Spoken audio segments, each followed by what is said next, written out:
Good day. 10 years ago, I reviewed the oft-forgotten Doom 1 novelization. In that review, I expressed how much I enjoyed it and attested to its quality. In preparation for the forthcoming Doom Eternal, I broke out my Doom novel collection to get myself psyched up for some more Doom goodness. In case you have not seen my first review on Knee Deep in the Dead, the Doom novel series spanned 4 books written by Daffy Dab Hugh and Brad Lineweaver. The first 2 books covered each Doom game, with the final 2 being original stories to complete the saga of the Doom Guy, known in novel continuity as Flynn Taggart. It takes talented writers to turn a rather plotless game such as Doom into a novel series of surprisingly high quality. The first thing they did was remove the demonic elements and turn them into sci-fi elements. The demons are now genetically engineered monsters that are used to conquer planets. This gives Squishy Hueys a better chance at victory. The novels are told from the first-person perspective of Doom Guy, Doom Girl, and later the Doom Squad.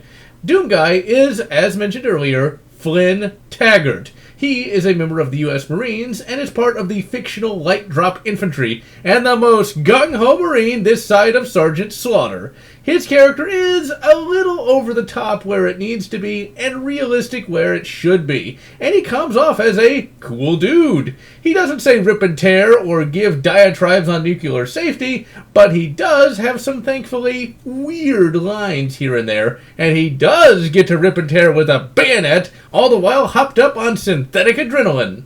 The writing for the novel is nothing short of excellent. The writers can actually describe a fight scene with efficient detail. They introduce a new character into the Doom canon, Arlene Sanders. She is Doom Girl.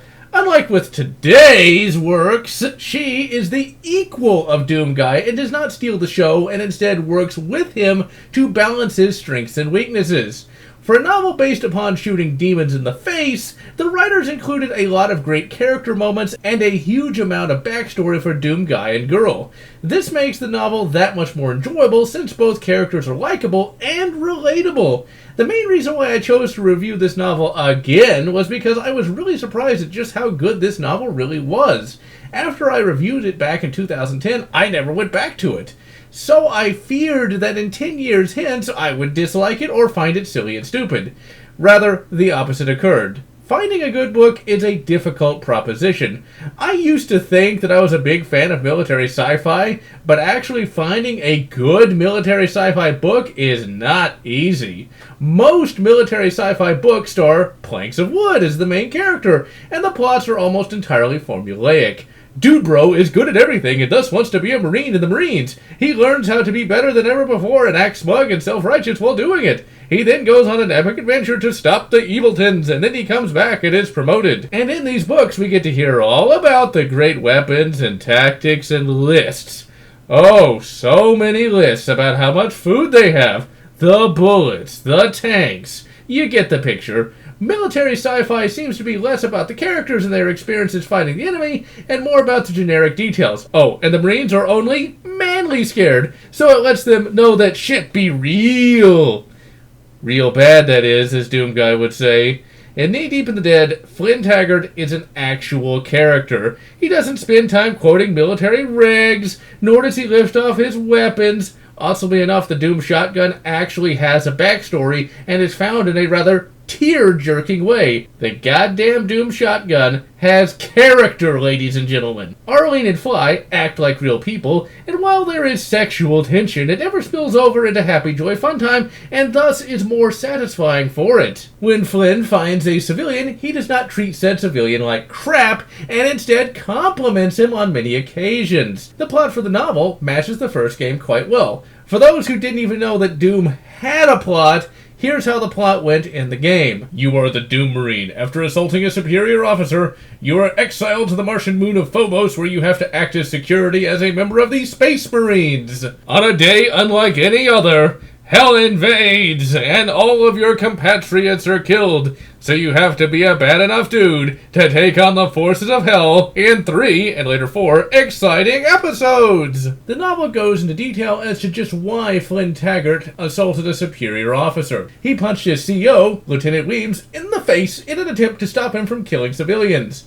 After this transpires, Fox Company, the company that Flynn Taggart is a part of, is then transferred from a country that might as well be Afghanistan, even though the novel predates that war by many years, to Mars. Why Flynn was not left on Earth is anyone's guess. Fox Company is sent to investigate strange events transpiring on the Martian moon of Phobos. In the novel, there is a base on Mars, but like in the game, the action takes place entirely on Phobos and Deimos.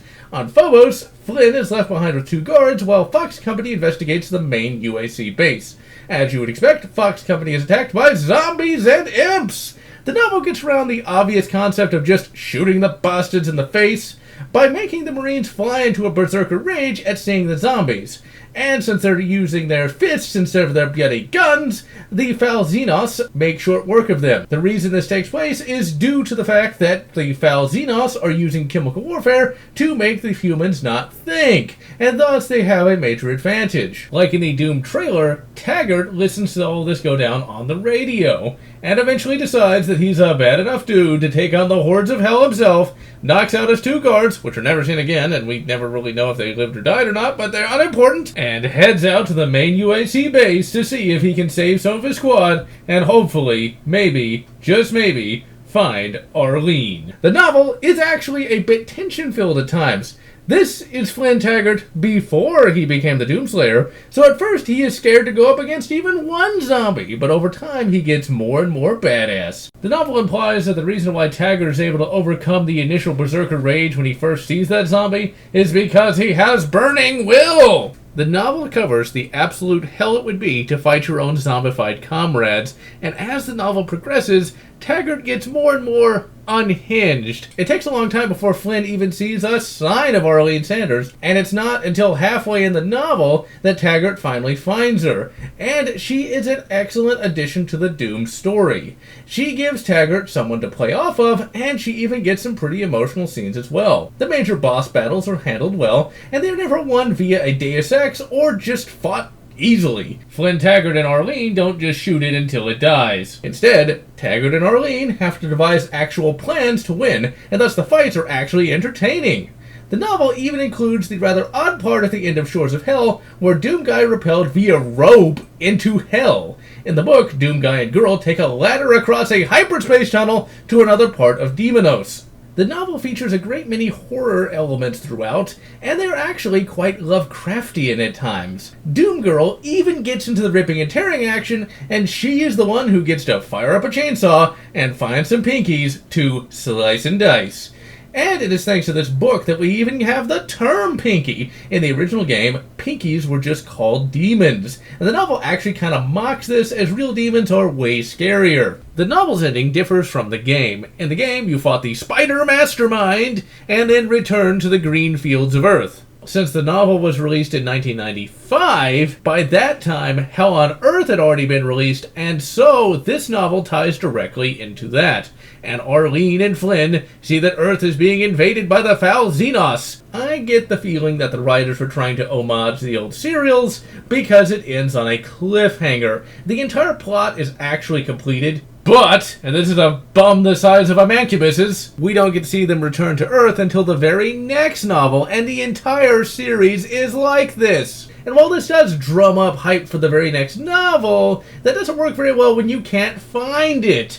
When I first picked up Knee Deep in the Dead back in the early 2000s, it was 2 years before I found the next couple of books. And yeah, I know it has no bearing today, because not only have the books been reprinted multiple times, but you can get them all in e-form off of Amazon.com. I'm only complaining because, well, it was really annoying back then. It was a good book. I want to know what happened. Another surprising aspect of the Doom novel series is the sheer number of pop culture references. Some are more obscure than others, and some have actually been able to endure throughout the ages. The most notable reference in this novel is the reference to the 1950s Journey to the Center of the Earth film. Arlene is said to be a fan of old cinema, and in order to get Fly to follow her so that she hopefully can be found by him, she leaves the message AS, or Arlene Sanders. This references the AS scene in Journey to the Center of the Earth, where in that film it was Arne Sock Newsom, a explorer that initially goes into the center of the Earth, and the intrepid explorers in Journey to the Center of the Earth follow his markings so that they can potentially find the center of the Earth. even though they don't really go down deep enough, but it's cool nonetheless. The firearms and military references are realistic, even if they're not 100% accurate. Flynn Taggart gives his serial number, even though it's not an actual military serial number. Instead, he's giving his social security number, but whatever, only people like me might know the difference. The weapons are actually pretty interesting. They're generally handled pretty well, but one thing that's kind of funny is the use of 10mm. In the 1990s, the 10mm was the hot new caliber.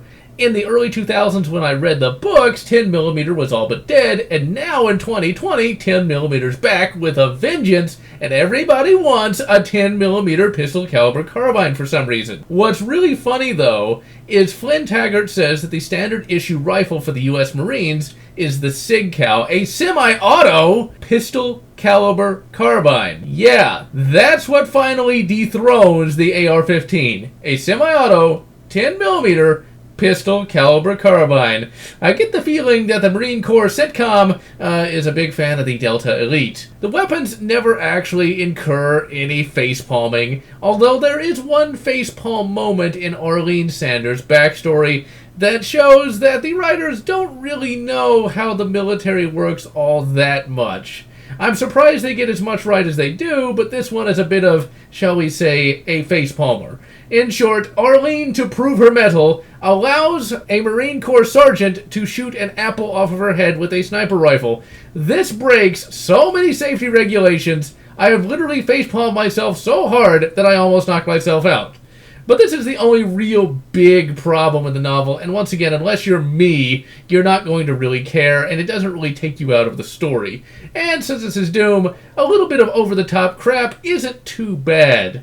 Overall, this is an exceptional novel. I cannot stress just how good this book really is, especially when compared to other military science fiction novels. And really, ladies and gentlemen, what did you expect from Doom 1993? It's one of the greatest games of all time, so of course its novelization is going to be in keeping with that quality. And so, I am GeneralLotz, wishing you good Doom, Hell on Earth, and good Doom, Infernal Sky, or whatever makes you happy.